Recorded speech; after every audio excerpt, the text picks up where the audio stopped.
Assalamualaikum warahmatullahi wabarakatuh. Perkenalkan, nama saya Irma Yanti. Di sini saya akan menjelaskan tentang pembelajaran PKN di SD yang dibimbing oleh Bapak Lukman SPD MPD. Di sini saya akan menjelaskan modul 1 dan 2 pembelajaran PKN. Yang mana modul 1 berisi 3 kegiatan belajar. Kegiatan belajar 1 yaitu hakikat, fungsi, dan tujuan pendidikan kewarganegaraan di SD. Kegiatan belajar 2, ruang lingkup pendidikan kewarganegaraan di SD. 3, tuntutan pedagogis pendidikan kewarganegaraan di SD. Saya akan memulai dari kegiatan belajar 1, yaitu hakikat, fungsi, dan tujuan pendidikan kewarganegaraan.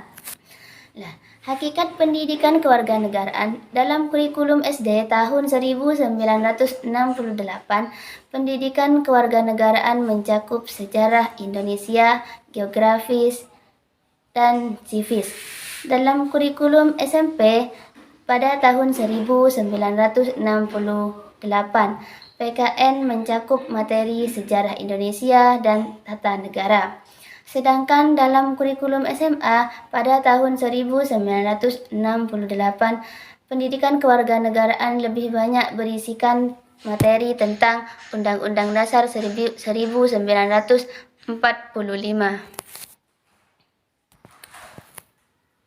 Nah, hakikat pendidikan kewarganegaraan di SD yaitu dimulai dari pembentukan warga negara yang memahami dan mampu melaksanakan yang pertama, hak-hak dan kewajiban menjadi warga negara Indonesia. Yang kedua, cerdas, terampil, dan berkarakter seperti yang diamanatkan oleh Pancasila dan Undang-Undang Dasar 1945.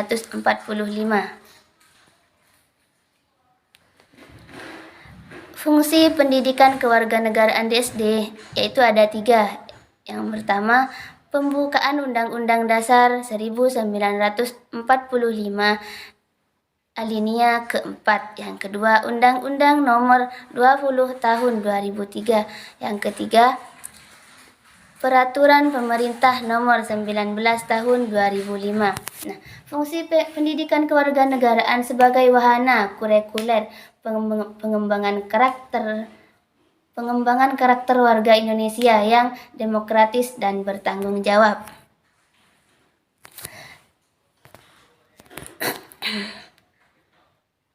Tujuan pendidikan kewarganegaraan di SD yaitu meliputi pluralistik uniter, yaitu Bhinneka Tunggal Ika. Yang kedua, individu, negara, dan masyarakat global secara harmonis. Yang ketiga, semua dimensi kecerdasan. Yang keempat, pengalaman belajar. Tujuan pendidikan kewarganegaraan di SD sebagai pendidikan nilai dan moral meliputi pengetahuan, konsep moral, sikap moral, dan perilaku moral. Ruang lingkup pendidikan kewarganegaraan di SD. Pendidikan kewarganegaraan di SD bertujuan agar peserta didik memiliki kemampuan yang pertama, berpikir secara kritis, rasional, dan kreatif dalam menanggapi isu-isu kewarganegaraan. Yang kedua, berpartisipasi secara aktif dan bertanggung jawab dan bertindak langsung secara cerdas dalam kegiatan bermasyarakat, berbangsa dan bernegara, serta anti korupsi. Sedangkan yang ketiga, berkembang secara positif dan demokratis untuk membentuk diri berdasarkan karakter masyarakat Indonesia agar dapat hidup bersama bangsa-bangsa lainnya. Yang keempat, berinteraksi dengan bangsa-bangsa lain dalam persatuan dunia secara langsung dan tidak langsung dengan memanfaatkan teknologi dan informasi.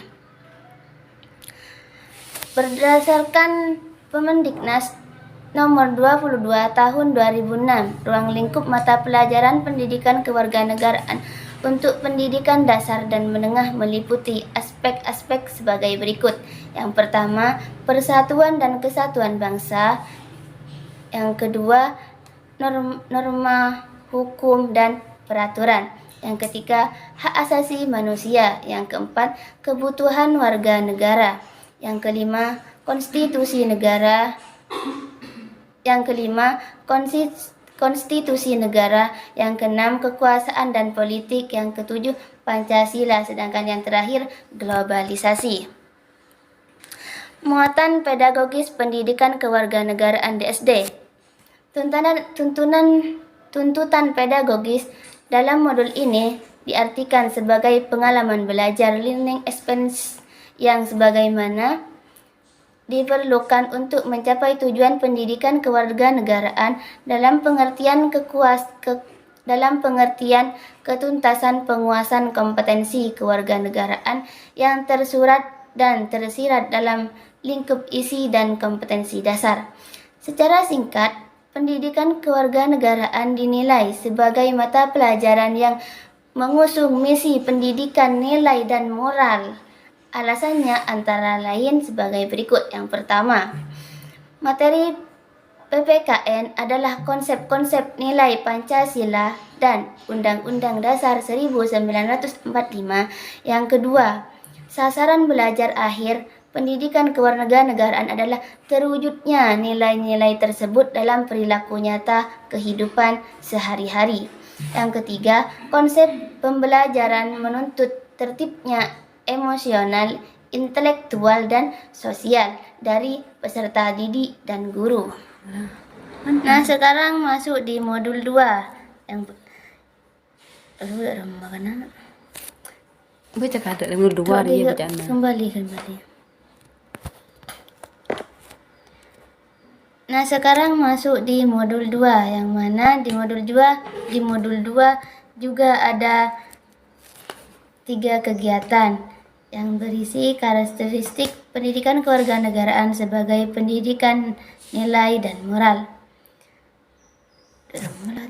Rinyo.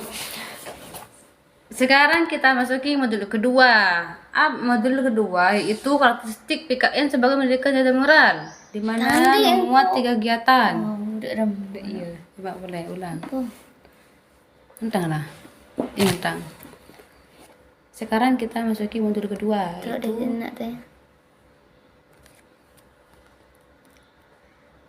Sekarang kita memasuki di modul kedua, yang mana di modul kedua itu karakteristik pendidikan kewarganegaraan sebagai pendidikan nilai dan moral.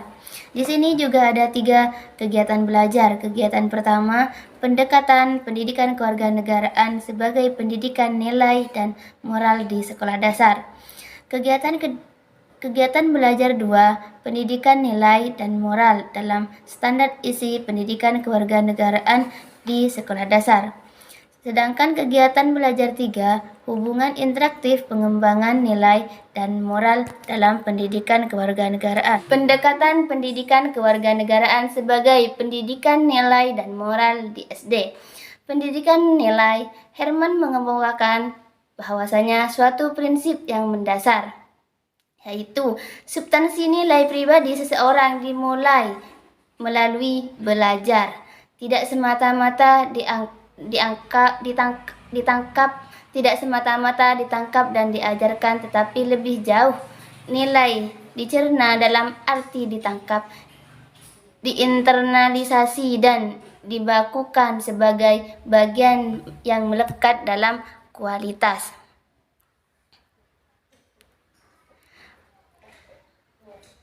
Pengertian pendidikan. Nah, di sini ada 2 pengertian secara umum dan yang secara umum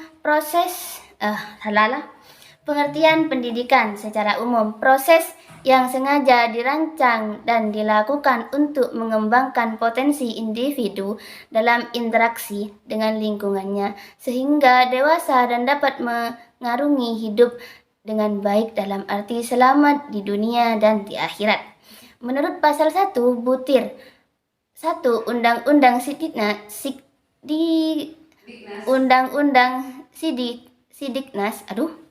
Menurut pasal 1 butir 1 Undang-Undang Sidiknas 2003. Menurut pasal 1 butir 1 Undang-Undang Sidiknas 20 tahun 2003. Usaha sadar dan terencana untuk mewujudkan suasana belajar dan proses pembelajaran agar peserta didik secara aktif mengembangkan potensi dirinya untuk memiliki kekuatan spiritual, keagamaan, pengendalian diri, kepribadian, dan kecerdasan, akhlak mulia, serta keterampilan yang diperlukan dirinya, masyarakat, bangsa, dan negara. Prinsip pendidikan kewarganegaraan yang pertama diselenggarakan secara demokratis dan berkeadilan. Yang kedua, sebagai satu kesatuan yang sistematik dengan sistem yang terbuka dan multimakna. Yang ketiga, sebagai suatu proses pembudayaan dan pemberdayaan peserta didik sepanjang hayat. Yang keempat, memberi keteladanan, membangun kemauan, dan mengembangkan kreativitas peserta didik. Yang kelima, mengembangkan budaya membaca, menulis, dan menghitung. Yang keenam, memberdayakan semua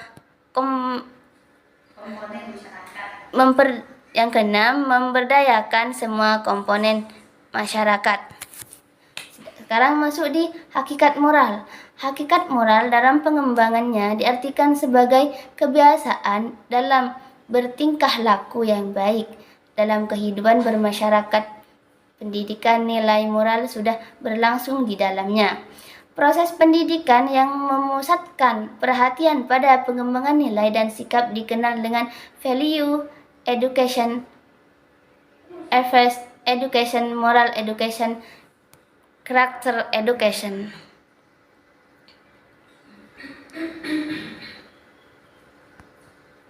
Bagaimana pendidikan kewarganegaraan sebagaimana mata pelajaran yang memiliki misi pendidikan nilai dan moral. Yang pertama, karakteristik pendidikan kewarganegaraan sebagai pendidikan nilai dan moral sebagai wahana pedagogis pembangunan watak dan karakter. Misi psikopedagogis membentuk watak beserta peradaban generasi yang bermartabat dalam rangka mencerdaskan kehidupan anak. Yang kedua,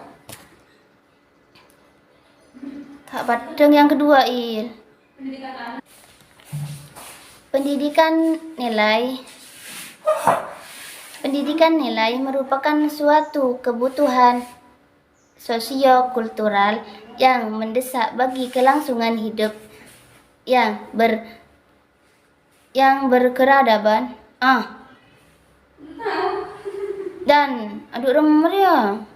Pendidikan nilai merupakan suatu kebutuhan sosio-kultural yang mendesak bagi kelangsungan hidup, karena pada dasarnya pewarisan nilai antar generasi dan dalam suatu generasi merupakan wahana sosiokologi dan selalu menjadi tugas dari proses peradaban.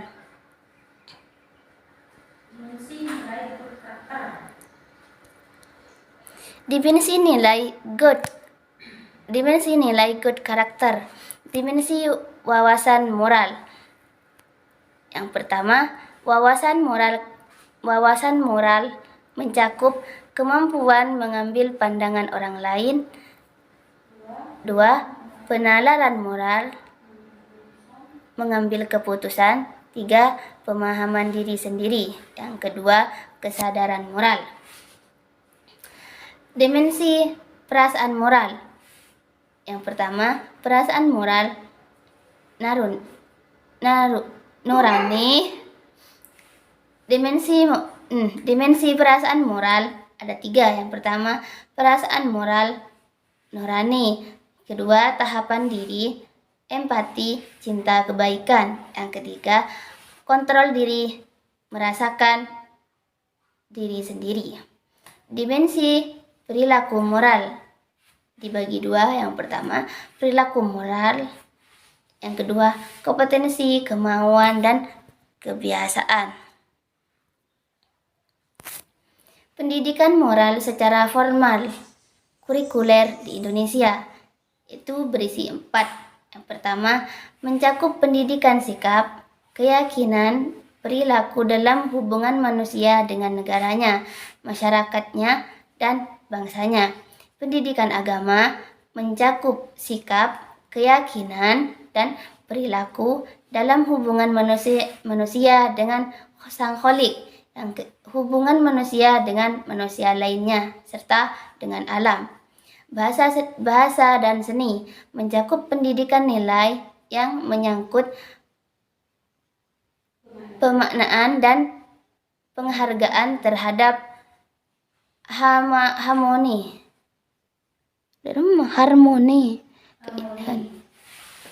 keindahan, kesalahan, dan hubungan antara masyarakat, bangsa, dan seni. Bahasa dan seni mencakup pendidikan nilai yang menyangkut pemaknaan dan penghargaan terhadap harmoni, yaitu keindahan atau keserasian dalam hubungan antara manusia dan alam semesta. Undang-Undang Sisdiknas nomor 20 tahun 2003, pendidikan kewarganegaraan merupakan wahana pedagogis untuk mengembangkan rasa atau institusi kebangsaan atau cinta tanah air atau patriotisme serta nilai dan kebijakan demokratis. Pendidikan nilai dan moral dalam standar isi pendidikan kewarganegaraan di sekolah dasar. Peraturan Menteri Pendidikan Nasional nomor 22 tahun 2006. Mata pelajaran pendidikan kewarganegaraan merupakan mata pelajaran yang memfokuskan pada pembentukan warga negara yang memahami dan mampu melaksanakan hak-hak dan kewajibannya untuk menjadi warga negara Indonesia yang cerdas, terampil, dan berkarakter yang diamanatkan oleh Pancasila dan Undang-Undang Dasar 1945. Hubungan interaktif, pengembangan nilai dan moral dan dalam pendidikan kewarganegaraan di SD. Konsep value education, moral education, education for Fiat sebagai program dan proses pendidikan yang tujuannya selain mengembangkan pikiran juga mengembangkan nilai dan sikap. Likona menyatakan pendidikan moral merupakan aspek yang esensial bagi pengembangan dan keberhasilan kehidupan demokrasi. Dalam hal ini, siogianya setiap individu mengerti dan berkomitmen untuk yang menghormati hak orang lain, partisipasi dalam kehidupan masyarakat, mematuhi hukum yang berlaku, peduli terhadap perlunya kebaikan bagi umum. Tahapan domain kesadaran mengenai aturan Piaget menyatakan usia 0 sampai 2 tahun. Pada usia ini, aturan dirasakan sebagai hal yang tidak bersifat memaksa. Usia 2 sampai 8 tahun. Pada usia peraturan disikapi sebagai hal yang bersifat sakral dan diterima tanpa pemikiran. Usia 8 sampai 12 tahun. Pada usia ini, aturan diterima sebagai hasil kesepakatan. Tahapan domain pelaksanaan aturan menurut Piaget itu ada 4. Yang pertama, usia 0 sampai 2 tahun. Pada usia ini, aturan dilakukan sebagai hal yang hanya bersifat motorik saja. Yang kedua, usia 2 tahun 2 sampai 6 tahun. Pada usia ini aturan dilakukan sebagai perilaku yang lebih berorientasi diri sendiri. 3. Usia 6 sampai 10 tahun. Pada usia ini aturan diterima sebagai perwujudan dan kesepakatan. Keempat, usia 10 sampai 12 tahun. Aturan diterima sebagai ketentuan yang sudah dihimpun. Perumusan perkembangan moral. Menurut Kohlberg, ada 3 tingkatan. Tingkatan yang pertama, prakonvensional. Ada 2 tahap. Yang pertama, orientasi hukum dan kepatuhan. Yang kedua, orientasi instrumental nisbi. Tingkat 2, konvensional. Ada 2 juga. Yang pertama, orientasi kesepakatan timbal balik. Yang kedua, orientasi hukum dan ketertiban. Tingkat 3, ada 2 tahap. Tahap pertama, orientasi kontrak sosial legalistik. Yang kedua, orientasi prinsip etika universal. Perbedaan pendekatan pendidikan nilai menurut Piaget dan Kohlberg. Piaget menyatakan perbedaan pendekatan pendidikan nilai menurut Piaget dan Kohlberg. Sedangkan menurut Kohlberg menitik beratkan pada pemilihan nilai yang dipegang terkait dengan alternatif pemecahan terhadap suatu dilema moral melalui proses klarifikasi yang benar. Persamaan pendekatan pendidikan nilai menurut Piaget dan Kohlberg. Perilaku moral yang dilandasi penalaran moral sangat kental dengan nilai yang bersifat sekuler, tidak mempertimbangkan nilai religius yang tidak bisa sepenuhnya didekati secara rasional. Terima kasih. Assalamualaikum warahmatullahi wabarakatuh.